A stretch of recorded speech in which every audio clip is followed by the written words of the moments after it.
Hello everyone, welcome to my channel. Friday in Port Charles did not begin like an ordinary day. There was a stillness in the air, a strange hush that seemed to settle over the town as if the harbour itself were holding its breath. The episode of General Hospital unfolded like a love letter, soft, aching and reverent, honouring both Luke Spencer and the legendary Anthony Geary, the man who had given him life, fire and unforgettable swagger for decades. It started with a photograph. Lulu had been cleaning, restless, unable to settle, when she found it tucked between old letters in a worn wooden box. The edges were frayed, the colours slightly faded, but the smile was unmistakable. Luke, frozen in time, mischievous eyes, that crooked grin that always promised trouble and adventure in equal measure. For a moment the world tilted. Lulu Spencer hadn't been there when he died. She had been trapped in darkness, lost in a coma, suspended between life and death while the world kept moving without her.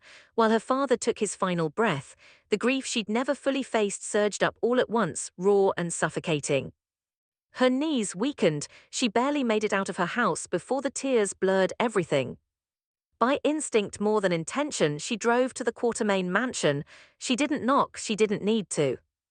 Inside, grandeur and history loomed large as always, but Lulu saw none of it. She collapsed into the arms of Tracy Quartermain, sobbing into the shoulder of the woman who had loved Luke in her own complicated, fiery way. Tracy stiffened at first, startled, but recognition dawned quickly. "This is about him," she said softly, though she already knew.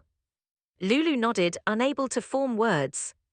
Tracy understood something that few others could. Grief didn't follow a schedule, and Lulu had been cheated out of her goodbye. Luke had died while she was unconscious, unable to hear his voice one last time, unable to tell him she loved him, unable to rage at him for leaving. "That won't do," Tracy muttered, her voice regaining its steel. "No daughter of Luke Spencer is going to mourn him halfway." They drove to the church first. It seemed like the logical place, sacred, quiet, respectful. Lulu lit a candle with trembling fingers. The flame flickered to life, small but stubborn. She sat on a pew beside Tracy, staring at the dancing light, trying to summon something meaningful. But the silence felt wrong. The air was too stiff, too orderly. Luke had never belonged to pews and polished wood. He had belonged to smoke-filled rooms and risky bets, to laughter too loud and love too fierce. Lulu stood abruptly. "This isn't him." Tracy's lips curved faintly. "No, it is." Within an hour, Tracy had made arrangements in her signature way, by bribing someone. The owner of the Brown Dog Bar happily accepted a generous payoff to open early and clear out before the day's crowd arrived. When Lulu stepped inside, she finally felt something shift. The bar smelled faintly of old wood and whiskey. It felt imperfect, real. "Luke." They sat at the counter. Tracy ordered whiskey without hesitation. Lulu hesitated only a second before nodding. "To the scoundrel," Tracy said dryly, lifting her glass. "To my dad," Lulu whispered. They drank. Across town, life continued in quieter ways. Sonny Corinthos stopped by Carly Spencer's house to retrieve something their daughter, Donna Corinthos, had forgotten. Donna had earlier discovered an old poker chip, one of Luke's favorite calling cards. That small object sparked memories. Carly held it between her fingers, smiling faintly. He used to leave these everywhere. Sonny's eyes softened. Luke had been chaos incarnate, but he had also been family in his own maddening way. They found themselves laughing over old stories, cons, adventures, narrow escapes. For a moment, the years peeled away. Sonny slipped the poker chip into his pocket before leaving. Later, Carly would discover another chip in her purse, though she could have sworn there had only been one. She stared at it in disbelief, a shiver running down her spine. Coincidence? Or something else? Elsewhere in the mayor's office, Laura Collins listened as Elizabeth Baldwin talked about Aidan Weber and his newfound obsession with getting his license and picking out the perfect car. "He's been researching engines, transmissions, vintage models," Elizabeth said with a fond shake of her head. Laura's smile turned wistful. "That sounds familiar." Luke had loved cars, especially vintage ones. He had loved the freedom of the open road, the promise of escape. The thought of him lodged deep in Laura's chest.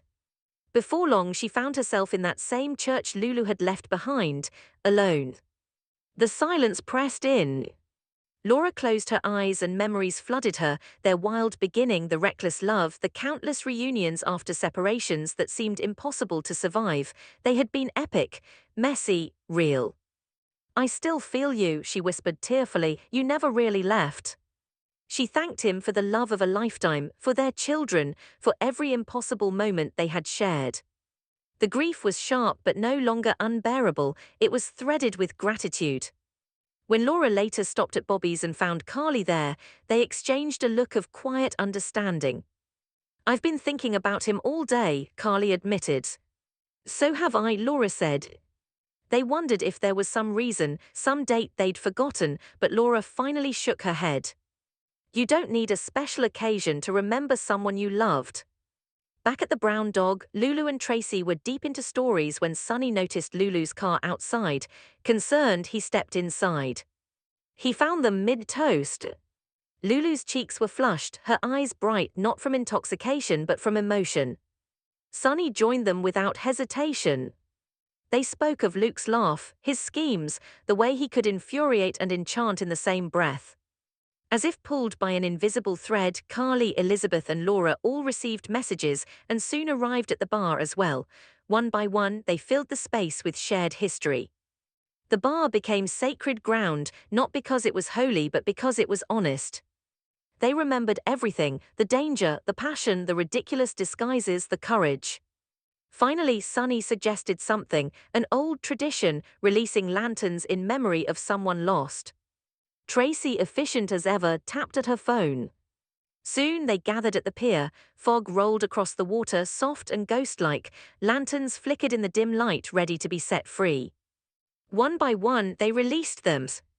Golden lights drifted across the dark harbor like scattered stars. Lulu stood at the edge, staring into the mist. Laura stepped beside her. "This isn't goodbye," she said gently. "It's more like see you later." Lulu swallowed hard, then she faced the fog. "See you later, Dad." The wind stirred softly, almost like a response. They raised one final whiskey toast. To Luke. To love. To legend. After the lanterns floated out of sight, the group lingered at the pier. No one seemed eager to break the spell. The fog curled around them gently, wrapping the moment in something timeless. Eventually, one by one, they drifted away. Laura returned to her office, her heart strangely light. The ache remained, but it no longer consumed her. It felt shared now. Her assistant handed her an envelope that had been picked up earlier, a birthday card for Aidan. Laura opened it absently, then froze. The image on the front was a vintage car, sleek, classic. So much like the one Luke had once driven. Her breath caught. Elsewhere, Elizabeth paused mid-step when a memory hit her, the sound of Luke teasing her years ago. Carly found herself smiling at nothing as she recalled one of his outrageous plans. Sonny turned a poker chip over in his palm, thoughtful.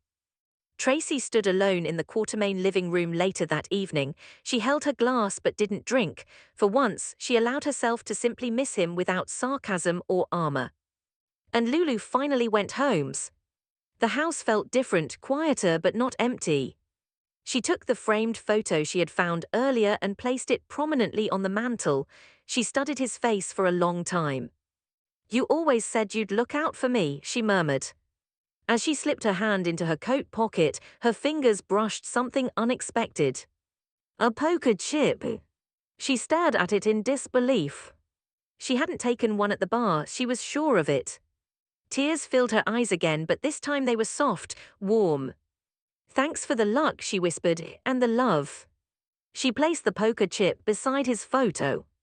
The house didn't feel quite so silent anymore. Across Port Charles, others felt it too, a warmth, a presence not haunting but comforting. Luke had never been conventional, why would his farewell be? The tribute wasn't about tragedy, it was about impact, about how one man, flawed, fearless, unforgettable, had woven himself into the lives of so many. Life would return to its usual chaos tomorrow, secrets would unravel, schemes would ignite, Port Charles would spin forward as it always did. But for one day, time slowed. For one day, they all remembered not just the adventures and the drama, but the heart beneath it. And somewhere in the mist over the harbour, it almost felt like that crooked grin lingered. The lanterns had faded from view, but the light remained.